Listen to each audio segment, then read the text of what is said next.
વડોદરા જિલ્લા પંચાયતના ઉમેદવારો જાહેર થતાં જ વડોદરા જિલ્લા ભાજપમાં ભડકો જોવા મળી રહ્યો છે. પોર જિલ્લા પંચાયતની બેઠક પરથી અંકિતાબેન પરમારનું નામ જાહેર થતાં જ તેમના હરીફ દાવેદાર નયનાબેન પરમારે ભાજપ પર ગંભીર આક્ષેપો કર્યા છે. તેમણે કહ્યું છે કે પૈસા લઈને અંકિતાબેનને ટિકિટ આપવામાં આવી છે, જેને લઈને રાજકીય માહોલ ગરમાયેલો જોવા મળ્યો છે. વડોદરા જિલ્લાના પોર જિલ્લા પંચાયત બેઠક પર ભાજપ દ્વારા અંકિતા પરમારને ઉમેદવાર તરીકે જાહેર કરાયા બાદ પક્ષમાં વિવાદ ઊભો થયો છે. ટિકિટ ન મળતા અન્ય દાવેદારોમાં ભારે નારાજગી જોવા મળી રહી છે અને પક્ષ સામે આક્ષેપો પણ કરવામાં આવી રહ્યા છે. કેટલાક નારાજ કાર્યકરો દ્વારા ટિકિટ ફાળવણી પ્રક્રિયા પર પણ સવાલો ઊભા કરવામાં આવ્યા છે. મજબૂત દાવેદાર મનાતા નયનાબેન પરમારે પણ પક્ષ સામે ગંભીર આક્ષેપો કર્યા છે. તેમણે જણાવ્યું છે કે ઉમેદવારી નોંધાવતી વખતે તેઓ તેમના આરોપોને લગતા પુરાવા રજૂ કરશે.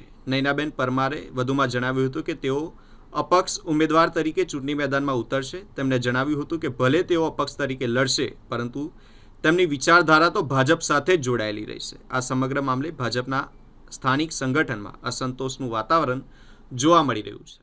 આમ તો મેં ભાજપમાંથી લડવું હતું અને મને પાર્ટી પ્રત્યે પહેલેથી આમ વિશ્વાસ હતો કે મને છેલ્લે સુધી મેં આશા રાખી હતી, કારણ કે વિશ્વકર્માજીએ કહ્યું હતું કે પાથરણાની અને પાયાના કાર્યકરોને આગળ લાવવાના છે, અને જે નો રિપીટની થિયરી એ લોકોએ કહ્યું હતું, એટલે આપણે ન્યૂઝમાં જોયું કે નો રિપીટ છે એટલે આપણું નામ, આપણે કામ કર્યું છે, પ્રજામાં આપણે આગળ આવ્યા છે તો આપણું નામ આવશે. અને છેલ્લે સુધી અમારું નામ હતું, પહેલા નંબર પર મારું જ નામ હતું. અને હું આભાર માનું છું શૈલેષ સોટા સાહેબનો કે તેમણે મારા માટે ખૂબ મહેનત કરી છે અને બધાએ મહેનત કરી છે, પણ વચ્ચે શું રંધાઈ ગયું, કઈ રીતે અંકિતાબેનનું નામ આવ્યું એ ખ્યાલ નથી આવતો. કઈ રીતે આગળ વધશો? હવે અપક્ષમાંથી દાવેદારી કઈ રીતે આગળ વધશો? લોકોની વચ્ચે જઈને લોકો સાથે એમની સમસ્યા સાંભળીશું અને તેનું નિરાકરણ લાવવા માટે પ્રયત્ન કરીશું અને લોકોને વિશ્વાસ અપાવીશું કે અમે એમના કામ કરીશું. જીતનો કેટલો વિશ્વાસ છે? કારણ કે સામાન્ય વાત ભાજપ હોય,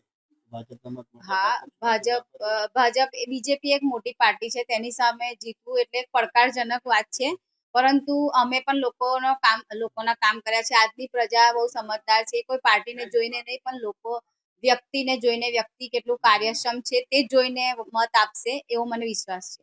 જ્યારે છેક સુધી નામ ચાલતું હોય પ્રદ્યુમન વાજા સાહેબ, અમારા ડભોઈના લોકલાડીલા ધારાસભ્ય શૈલેષભાઈ સોટા સાહેબ, જે અમારા સ્થાનિક છે, એમની ભલામણ હોય, પરંતુ અન્ય રસિકભાઈ પ્રજાપતિ, બીજા એક જિલ્લા પંચાયતના સદસ્ય, આવા લોકોએ જે પૈસાની લેતી દેતી કરી અને આ ટિકિટ અપાવી છે બેનને, એની સામે અમારો વિરોધ છે.